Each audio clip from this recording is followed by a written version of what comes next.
Kalau mau jujur, sebenarnya tidak ada satupun negara yang siap menghadapi wabah ini.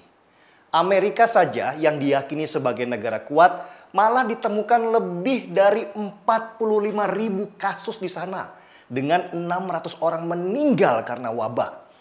Padahal apa sih yang tidak dipunyai Amerika? Mereka punya semua, mulai uang sampai ahlinya.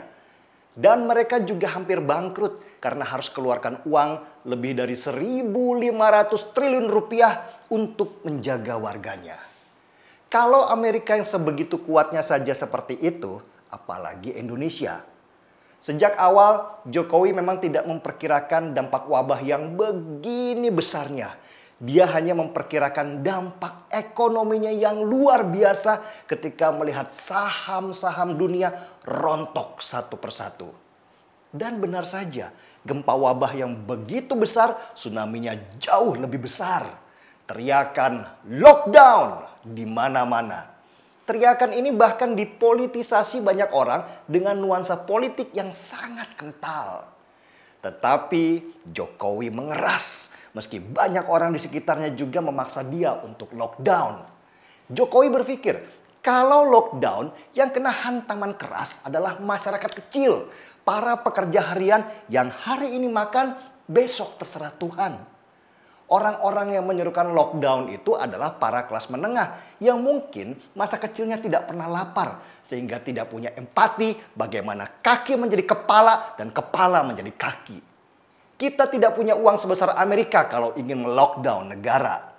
Maka Jokowi lebih fokus membangun jaring-jaring pengaman ekonomi supaya dampak wabah tidak meluas. Ekonomi ini bahaya memang. Kalau virus bisa membuat beberapa orang meninggal, ekonomi bisa menghancurkan satu negara. Orang lapar bisa gelap mata. Dan jutaan orang lapar, mereka bisa saling memakan sesama. Kebijakan Jokowi sudah tepat.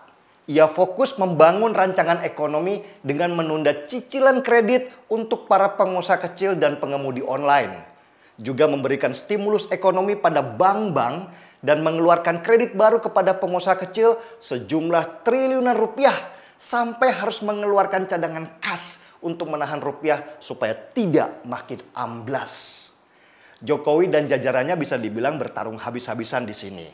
Ini tahun yang lebih banyak pengeluaran daripada pendapatan. Lah gimana? Ekonomi dunianya berhenti. Bagaimana kita bisa ekspor kalau tidak ada yang beli?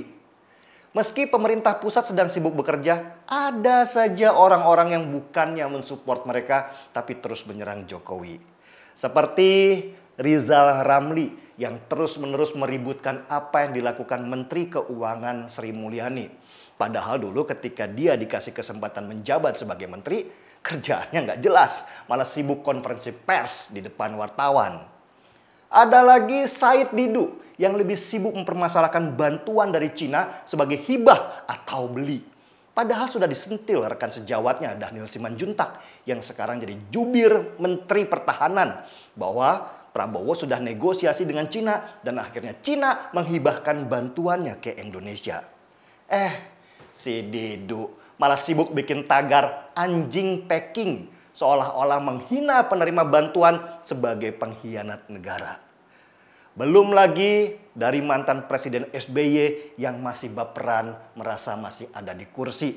Memaksa terus supaya Indonesia lockdown.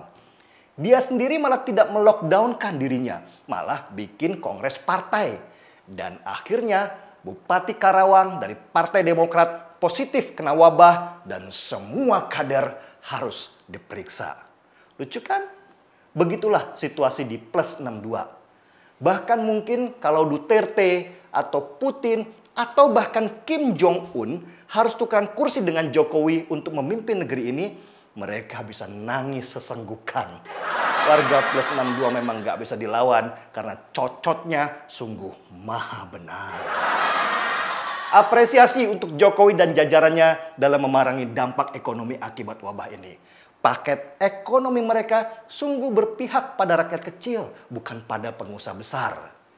Dari semua komentar yang menyerang pemerintah, ada satu komentar yang saya rasa bisa dijadikan patokan oleh Jokowi bagaimana memerangi wabah ini. Komentar ini datang dari Mulan Jamila yang duduk di kursi sebagai anggota dewan yang terhormat.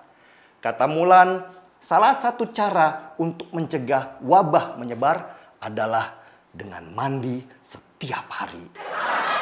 Gila, jenius sekali. Sama sekali tidak terpikirkan bahwa kenapa wabah menyerang Indonesia adalah karena warganya kalau mandi bisa 2 hari sekali. Bahkan mungkin ada yang seminggu sekali. Salut buat ide brilian Mulan. Saya seruput secangkir kopi.